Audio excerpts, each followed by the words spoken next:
Welcome back to another session of myth-busting misconceptions and misunderstandings about EDS. This one, really upsets me.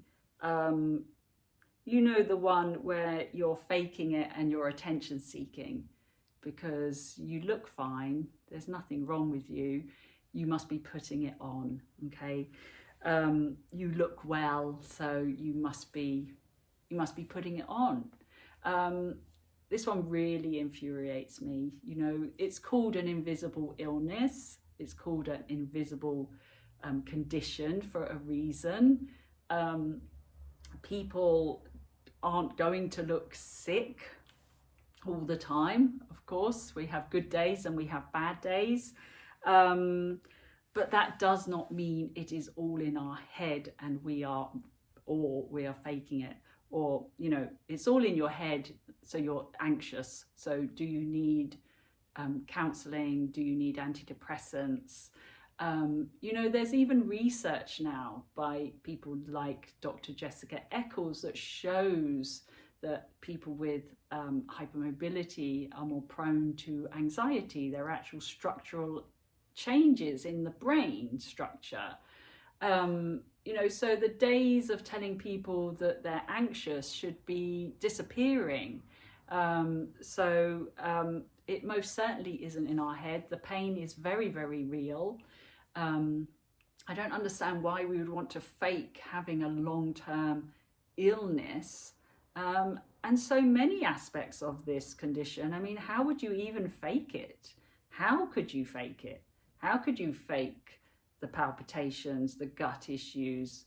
You know, it just baffles me where this comes from. But yes, that is a myth out there that it's in our head and we must just be feeling anxious.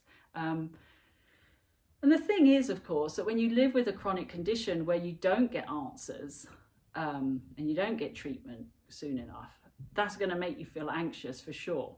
Yeah, so, you know, it's a bit unfair to then say, well, it's just because you're anxious. Well, where did the anxiety come from?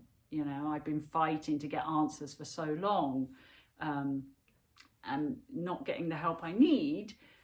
And I'm having palpitations and I'm having, you know, digestive issues and bowel issues and all sorts of issues and headaches and migraines and pain.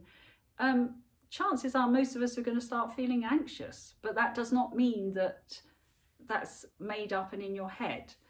So I'm putting that in the myth bucket for sure. And the other one I'm going to put in the myth bucket is that you're too young to be in so much pain. You know, we're told, oh, well, they're growing pains. Yeah, you're too young to be in so much pain. Where did that come from? When did pain have an age limit? Do I have to be 25 to start getting pain? I honestly don't get it. Pain is pain, and there's no age limit on pain. So you get lots and lots of children, and I have enough parents contacting me seeking help that I know is not a case of one. There are lots and lots of children out there who are in pain, and it's not just growing pains because of their EDS or their hypermobility. Okay, so pain can start at any age, and if you have a condition like this, pain is often the first symptom to present itself. My pain started when I was 12 as I entered puberty, and that's the other thing. You know, we now know that hormonal changes have a huge impact on our symptoms. We know this.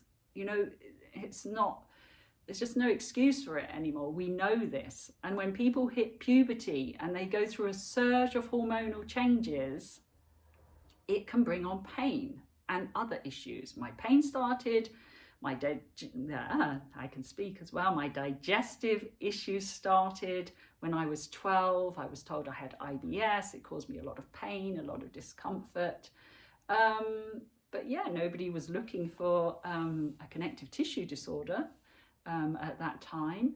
So yes, you are not too young to be in so much pain. Obviously, we want to find solutions and help for that pain, and that's why it's important that you know, we get help for the young people, for the children, for the teenagers, so that they don't have a lifetime of unexplained pain.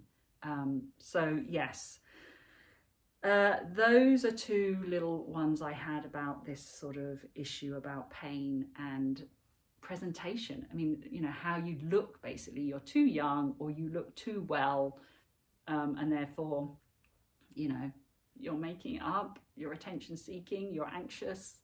That's just not the case. So we're putting that one firmly in the myth bucket, and I look forward to seeing you next time, where we'll be discussing more myths and misconceptions.